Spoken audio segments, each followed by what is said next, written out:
Você sabia que algumas das maiores heresias da história não vieram de fora da igreja, mas de cima dos púlpitos?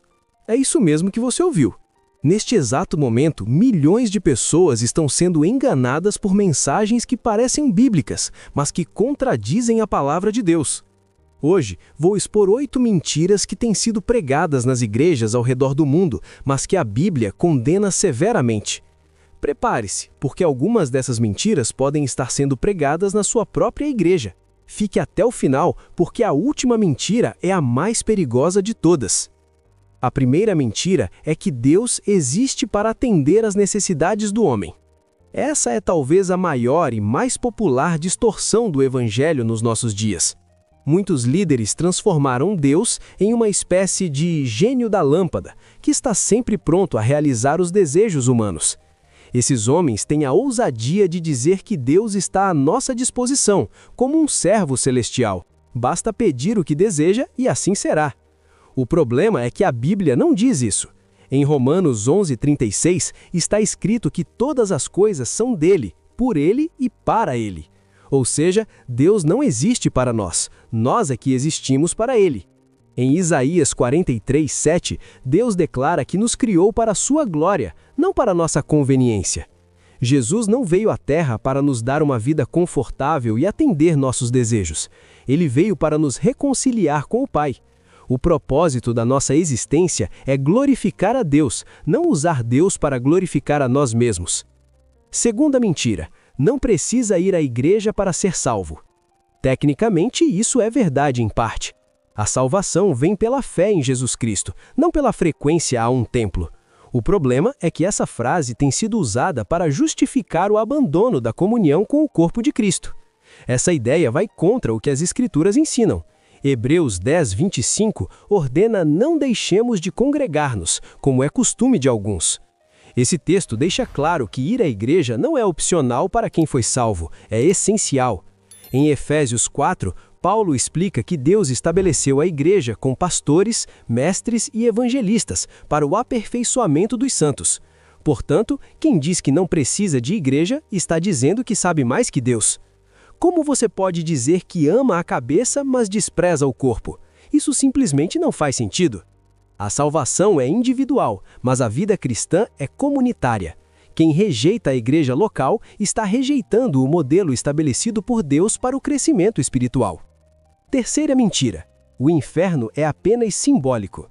Essa mentira tem ganhado força nos últimos anos porque alguns pregadores procuram suavizar a mensagem bíblica sobre o juízo eterno, afirmando que o inferno é apenas uma metáfora para o sofrimento emocional. O que eles esquecem é que Jesus falou mais sobre o inferno do que sobre o céu. Em Marcos 9:48, Jesus descreve o inferno como lugar onde o verme não morre e o fogo nunca se apaga. Em Apocalipse 20:10, João descreve o lago de fogo onde os condenados serão atormentados dia e noite pelos séculos dos séculos. Minimizar a realidade do inferno é diminuir a gravidade do pecado e esvaziar o significado da cruz. Se não há inferno real, por que Jesus precisou morrer? Pregar um evangelho sem inferno é conduzir as pessoas à perdição. Antes de continuar, eu te pergunto: você quer entender a Bíblia de verdade? Então presta atenção, porque essa é a oportunidade que vai mudar sua forma de enxergar as Escrituras. Estou falando do curso Bíblia de Capa a Capa, uma jornada completa pela Palavra de Deus, com explicações claras, contexto histórico e aplicações práticas que vão transformar a sua leitura bíblica. Acessando hoje, você recebe de bônus uma Bíblia online completa com várias traduções, dicionário Strong em hebraico, aramaico e grego, atlas bíblico com mapas e referências geográficas, diversos comentários bíblicos escritos por estudiosos respeitados e 6 livros digitais exclusivos para aprofundar seu conhecimento. E sabe o que é melhor? Você tem 30 dias de garantia incondicional. Se não gostar do curso, pode pedir seu dinheiro de volta.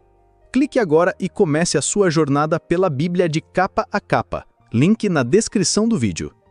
A quarta mentira é que todos que vão à igreja serão salvos. Se antes dissemos que alguns desprezam a igreja, agora temos aqueles que confiam nela para a salvação. Sabendo disso, Jesus alertou em Mateus 21:21. Nem todo o que me diz Senhor, Senhor entrará no reino dos céus, mas aquele que faz a vontade de meu Pai. Esse texto mostra que frequentar a igreja não salva ninguém e que ser membro de uma denominação não garante a entrada no céu.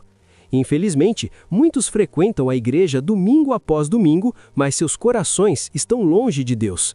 Também tem aqueles que desempenham algum trabalho na igreja e, por fazerem isso, se consideram salvos. Todas essas coisas são necessárias, mas a salvação é exclusiva de quem crê em Jesus, pratica a palavra e vive uma vida de santidade, porque sem santidade ninguém verá a Deus. Quinta mentira: trabalhar na igreja é fazer a obra de Deus. Muitos cristãos confundem ativismo religioso com a verdadeira obra de Deus, mas estar ocupado na igreja não significa necessariamente estar fazendo a vontade do Pai.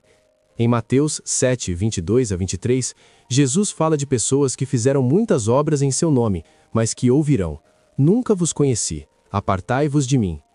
Mas como isso é possível? Como Jesus pode condenar quem estava trabalhando no reino? A resposta é simples.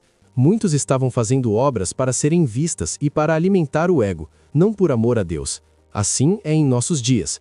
Muitos trabalham na igreja para serem vistos e aplaudidos, não para glorificar a Deus. Fazer a obra de Deus é obedecer a sua palavra, pregar o evangelho fora das quatro paredes da igreja, visitar os doentes, alimentar os famintos, ajudar os órfãos e viúvas, perdoar e, claro, ajudar nos trabalhos da igreja. Sexta mentira: Deus te aceita do jeito que está. Sim, Deus nos ama enquanto ainda somos pecadores. Romanos 5:8 diz que Deus prova o seu amor por nós, em que Cristo morreu por nós, sendo nós ainda pecadores. Mas amor não é sinônimo de aceitação do pecado. Deus nos ama do jeito que estamos, mas nos ama demais para nos deixar como estamos. Em João 8, quando Jesus encontra a mulher adúltera, ele não a condena, mas também ordena: vai e não peques mais.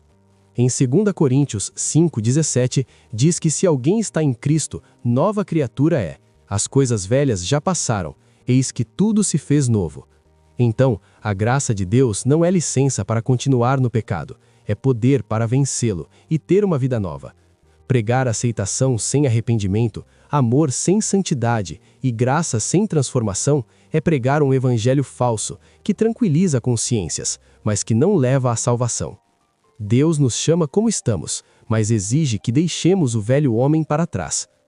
Sétima mentira: crente não pode ser possuído por demônios. É verdade que um cristão genuíno, habitado pelo Espírito Santo, não pode ser possuído ou totalmente controlado por demônios. Isso fica claro em 1 João 4:4, que afirma: maior é o que está em vós do que o que está no mundo. Porém, a Bíblia mostra que cristãos podem sim ser oprimidos, influenciados e atacados espiritualmente. A questão não é a possessão total, mas níveis de influência demoníaca que podem ocorrer quando abrimos portas através do pecado contínuo, falta de perdão ou envolvimento com ocultismo.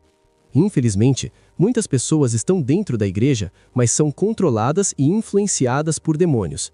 O próprio Pedro foi influenciado por Satanás ao tentar impedir Jesus de ir para a cruz.